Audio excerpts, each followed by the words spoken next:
you ever buy a pair of scissors and the packaging is so tight and protective that you can't get into it without a pair of scissors?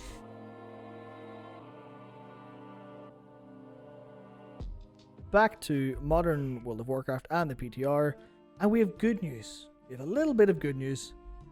Thankfully, Soul Ash box. The Soul Ash box, yes. There's, this is, I'll throw it onto this camera. So we have good news, but it is very sadly, There's a but. There's so much glare in the screen. Here it is. There you go. Okay. There you go. There we are.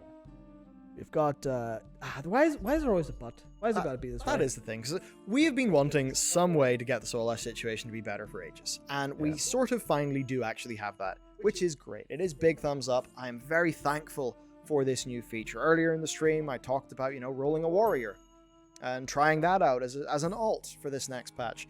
And knowing that I'll have a system like this actually makes me feel like, oh, if I do some Torghast now in my main, it'll be vaguely useful. So I'm happy about that. Now, the but is twofold. I mean, there's a small but in that it costs 1,500, and I think you get 1,300 whenever you use it. Yes, it actually says on the item, packed for easy transfer, a significant chunk of Soul Ash is missing. Venari always gets her cut. Which is, that's cute. And I'm like, nice. That's nice. But that's 200. Don't you dare do that with a weekly cap thing. Oh, they do it? Of course it's a week. Because Soul Ash is weekly cap based on... Oh, yeah, okay. Yeah, so one character can only earn so much per week. And then Venari skimming stuff off the top.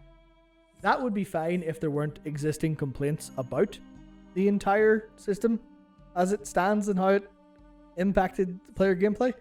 But it's just, we'll be cute here. And you're like, no, maybe this is not where you should have been cute. It should have been 50 or 100, please. Maybe not, not 200, which is like, that basically takes a couple layers off what you're doing. Yeah. And it just doesn't feel good if you're trying to do this at any sort of speed. Yeah. Venari skims some off the top, which means that this weekly capped currency is something you lose a little bit of. Now, honestly, I don't really care about that too much, but I do understand why people could be, a bit unhappy about that. What is annoying for me is a clear usability issue that just strikes me as bad design. Bad design in a way that is, really crazy when you think about how roguelites work. Because usually in a roguelite game, you have got a few different stores. You'll have, you'll have merchant NPCs that you run into during your run, and then you'll have some sort of, usually meta progress, upgrades, etc. NPC outside of doing your runs, right? Well, what happens here is there's no NPC standing outside of Torghast that you can go and purchase this stuff from, right? And it even says Venari takes her cut. So why can we not just purchase this off Venari as much as we would want?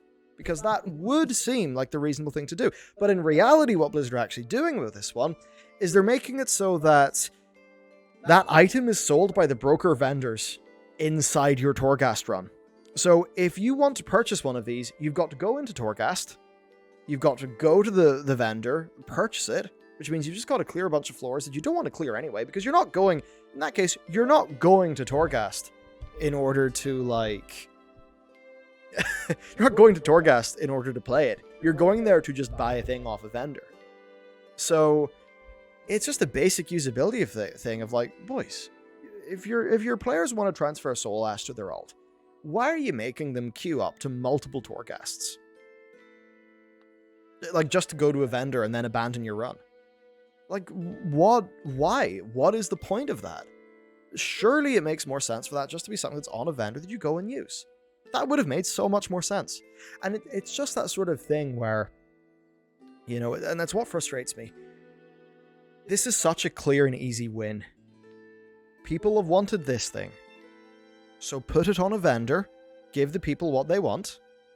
Happy days.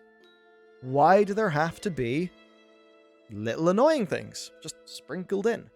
And that's kind of what gets me.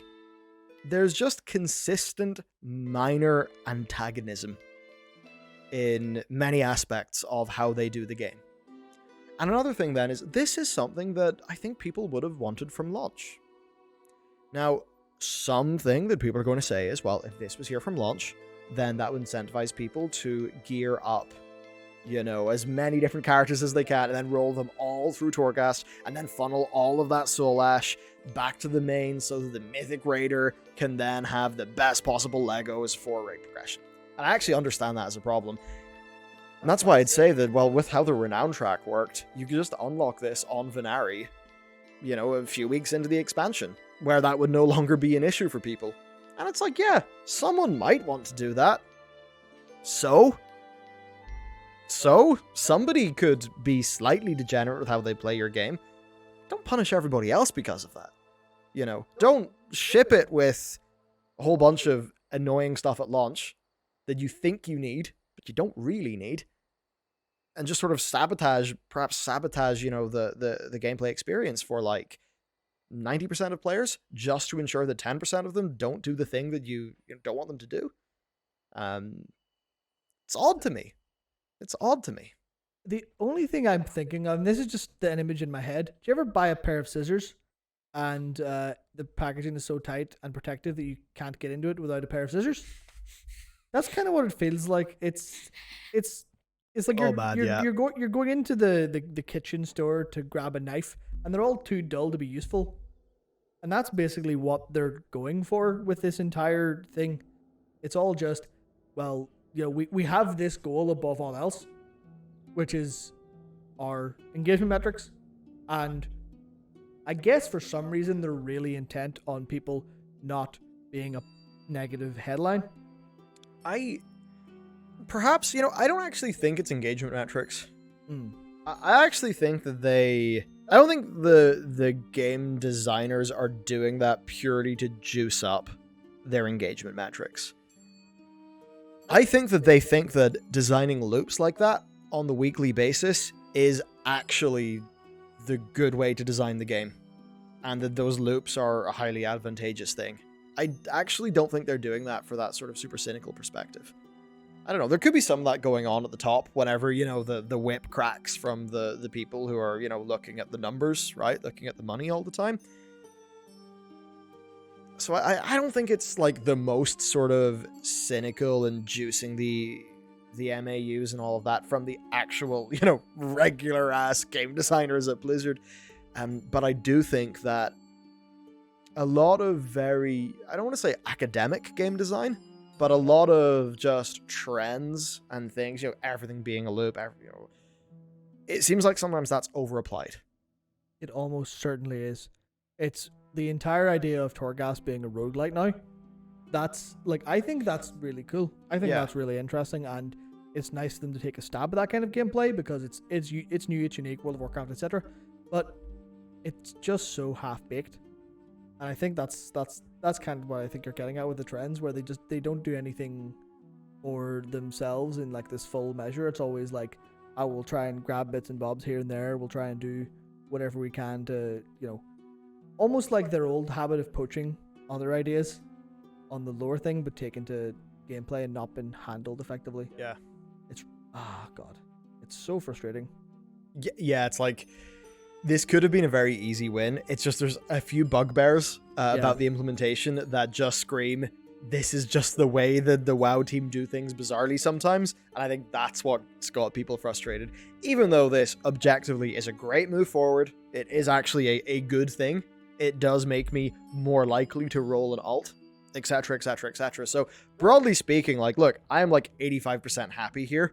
It's just that remaining 15% is, it's not rage, it's just a facepalm. That's what it is. That's the best way to explain it, I think.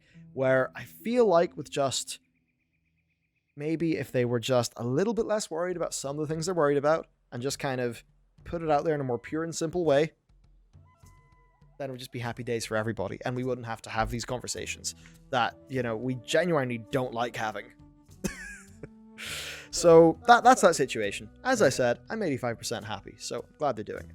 But just a few little things are odd. Yeah, it could have been 99 or 100% if they weren't just holding it back a little bit, holding back just a little bit. Yeah,